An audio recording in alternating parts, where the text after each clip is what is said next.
একটা মজার হাদিস শোনাবো আপনাদেরকে। এক হাদিসে তিনি 8 জন সাহাবাকে এপ্রিশিয়েট করেছেন, তাদেরকে 8টা কমপ্লিমেন্ট দিয়েছেন। হাদিসটা শুনেন। হাদিসটা আপনারা বাংলাদেশে জুমার খুতবায় প্রায় শুনেছেন। আরহামু উম্মতি বি উম্মতি আবু বকর। রাসূল সাল্লাল্লাহু আলাইহি ওয়াসাল্লাম বলেছেন, আমার উম্মতের মধ্যে সবচেয়ে রহম দিল, সফট হার্টেড মানুষ হচ্ছে আবু বকর। আসলে উনি খুব সফট হার্টেড ছিলেন। উনি নামাজে দাঁড়ালে কান্নার কারণে তেলাওয়াতই করতে পারতেন না। আল্লাহ রাসূল সাল্লাল্লাহু আলাইহি ওয়াসাল্লাম ইন্তেকালের পরে উনি যখন খলিফা, উনি ইমাম, উনি নামাজ পড়াবে কি, উনি আলহামদুলিল্লাহি রাব্বিল আলামিন বলেই কান্না শুরু। কারণ উনি ভাবতেন, কাইফা আকুমু মাকামা রাসূলিল্লাহ, আমি কিভাবে রাসূলের জায়গায় দাঁড়িয়ে ইমাম হব। এই জায়গায় তো রাসূল সাল্লাল্লাহু আলাইহি ওয়াসাল্লাম ইমামতি করতেন, আমি কিভাবে এখানে ইমাম হই। এই ভাবনা থেকে উনি তেলাওয়াত শুরু করলে শুধু কান্না। রাসূল সাল্লাল্লাহু আলাইহি ওয়াসাল্লাম বলেছেন, আমার উম্মতের মধ্যে সবচেয়ে সফট হার্টেড মানুষ হচ্ছেন কে? আবু বকর। ওয়া আশাদ্দুহুম ফি আমরিল্লাহি উমর। আর আল্লাহর দ্বীন বাস্তবায়নে সবচেয়ে কঠোর হচ্ছে কে? ওমর। আসদাকুহুম হায়াআন উসমান। আমার সাহাবীদের মধ্যে সবচেয়ে লাজুক সাহাবী হচ্ছে উসমান।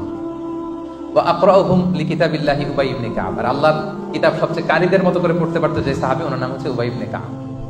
ওয়া আফরাদুহুম যায়েদ ইবনে সাবিত। আর উত্তরাধিকার বণ্টনের নীতিমালা সবচেয়ে ভালো জানে যায়েদ। বলতেছেন আর এক এক সাহাবী খুশিতে বাকবাক গদগদ হয়ে যাচ্ছে, মানে খুশিতে রাসূল সাল্লাল্লাহু আলাইহি ওয়াসাল্লাম আমাকে কমপ্লিমেন্ট দিচ্ছে। তারপর হচ্ছে ওয়া আ'লামুহুম বিল হালালি ওয়াল হারামি মুআয ইবনে জাবাল। হালাল হারামের স্পেশালিস্ট হচ্ছে মুআয ইবনে জাবাল। আর সবচেয়ে বিশ্বস্ত সাহাবী হচ্ছে আবু উবাইদা ইবনুল জাররাহ। 8 জন সাহাবীর 8টা গুণের কথা বললেন। আপনাদের কি মনে হয় রাসূল সাল্লাল্লাহু আলাইহি ওয়াসাল্লামের মুখ থেকে এই কমপ্লিমেন্টগুলো পেয়ে ওনারা খুশি হয়েছেন না? আরো কিভাবে ভালো করা যায় ওনারা আরো ইন্সপিরেশন পাইছেন না? পেয়েছেন। আচ্ছা, এই হাদিসে ছিল সবচেয়ে কারি সাহাবা হচ্ছে উবাই ইবনে কাব। আচ্ছা, সবচেয়ে সুরেলা কণ্ঠের সাহাবীর নাম হচ্ছে আবু মুসা আল আশআরী রাদিয়াল্লাহু তাআলা আনহু। সবচেয়ে সুরেলা গলা, হ্যাঁ, সবচেয়ে মেলোডিয়াস ভয়েস ছিল। উনি একবার রাতে তেলাওয়াত করতেছেন, ওনার বাসার পাশ দিয়ে রাসূল সাল্লাল্লাহু আলাইহি ওয়াসাল্লাম যাচ্ছেন। রাসূল সাল্লাল্লাহু আলাইহি ওয়াসাল্লাম থেকে এত সুন্দর গলা, রাসূল সাল্লাল্লাহু আলাইহি ওয়াসাল্লাম যাচ্ছেন না, উনি শুধু শুনতেছেন। পরের দিন আবু মুসা আল আশআরীকে ডেকে রাসূল সাল্লাল্লাহু আলাইহি ওয়াসাল্লাম কি বললেন দেখেন। রাসূল সাল্লাল্লাহু আলাইহি ওয়াসাল্লাম বললেন, ইয়া আবা মুসা লাকাদ উতিতা মিজমারান মিন মাজামিরি আলি দাউদ। দাউদ নবীর কণ্ঠে আল্লাহ যে সুরের ঝংকার ঢেলে দিয়েছেন, এই উম্মতের মধ্যে আল্লাহ তোমার গলায় সেই সুরের ঝংকার ঢেলে দিয়েছেন। আবু মুসা বলল, ইয়া রাসূলুল্লাহ, আমার এই তেলাওয়াত আপনি কই শুনলেন? রাসূল সাল্লাল্লাহু আলাইহি ওয়াসাল্লাম বললেন, গত রাতে তুমি তেলাওয়াত করেছো না বাসায়, আমি দাঁড়িয়ে দাঁড়িয়ে শুনেছি। আবু মুসা বলতেছে, তাই নাকি? ইয়া রাসূলুল্লাহ, আমি তো জানি না। আমি যদি জানতাম যে আমার তেলাওয়াত আপনি শুনতেছেন, আমি ফজর পর্যন্ত তেলাওয়াত করতেই থাকতাম, তেলাওয়াত আর বন্ধ করতাম না। দাউদ আলাইহিস সালাম নবীদের মধ্যে সবচেয়ে সুন্দর কণ্ঠের অধিকারী ছিলেন। উনি যখন আকাবা সাগরের তীরে বসে জাবুর কিতাব তেলাওয়াত করতেন, আকাশের পাখিগুলো তেলাওয়াত শোনার জন্য নেমে যেত।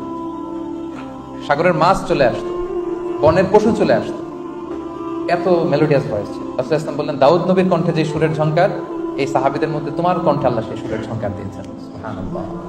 তাহলে দেখেন, কমপ্লিমেন্ট দিতে, এপ্রিসিয়েশনে কিন্তু রাসূল সাল্লাল্লাহু আলাইহি ওয়াসাল্লাম কখনো কার্পণ্যতা করেননি। কিন্তু আমাদের মধ্যে প্রায়ই কেমন যেন এই কার্পণ্যতা দেখা যায়। আমরা গুণগ্রাহী হতে চাই না, আমরা ক্রেডিট দিতে চাই না। আরেকটা মজার ব্যাপার হচ্ছে যে রাসূল সাল্লাল্লাহু আলাইহি ওয়াসাল্লাম শুধু যে সাহাবীদের মধ্যেই যারা কোয়ালিফাইড তাদেরই প্রশংসা করেছেন, এপ্রিসিয়েশন করেছেন এমন না। তিনি অনেক নন মুসলিমকেও ক্রেডিট দিয়েছেন। অমুসলিম, তারা মুসলিম না, তারপর রাসূল সাল্লাল্লাহু আলাইহি ওয়াসাল্লাম তাদের কি করেছেন? প্রশংসা করেছেন। যেমন ছোট্ট একটা উদাহরণ দেই। রাসূল সাল্লাল্লাহু আলাইহি ওয়াসাল্লাম যখন মদিনাতে যে পিস এগ্রিমেন্ট করলেন ইহুদিদের সাথে, যে মদিনায় অ্যাটাক হলে আমরা সবাই মিলে মদিনাকে সেভ করব। 3য় হিজরিতে মুশরিকরা এসে মদিনায় অ্যাটাক করলো, কিন্তু ইহুদিরা তো আর ঘর থেকে বেরোয় না, তারা তাদের কথা রাখে না। একজন ইহুদি ছাড়া, তার নাম হচ্ছে মুখাইরিক। তার নাম কি? মুখাইরিক।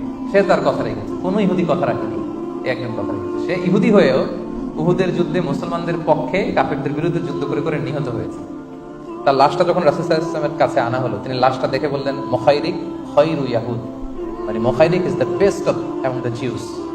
ইহুদিদের মধ্যে সবচেয়ে শ্রেষ্ঠ হচ্ছে মুখাইরিক, কেননা সে তার কথা রেখেছে। সুবহানাল্লাহ। তার মানে এপ্রিসিয়েশনটা রাসূল সাল্লাল্লাহু আলাইহি ওয়াসাল্লাম যে শুধু মুসলিমদেরই করতেন, তার সাহাবাদেরই করতেন এমন না। অমুসলিমদের মধ্যেও যদি রাসূল সাল্লাল্লাহু আলাইহি ওয়াসাল্লাম কোনো ভালো গুণ দেখতেন, এটাও তিনি কি করতেন? ক্রেডিট কিন্তু তিনি দিতেন, তিনি কিন্তু কমপ্লিমেন্ট দিতেন, এপ্রিসিয়েশন করতেন। তাহলে সুসম্পর্ক বাড়ানোর 4 নম্বর পদ্ধতি হচ্ছে এপ্রিসিয়েশন করা।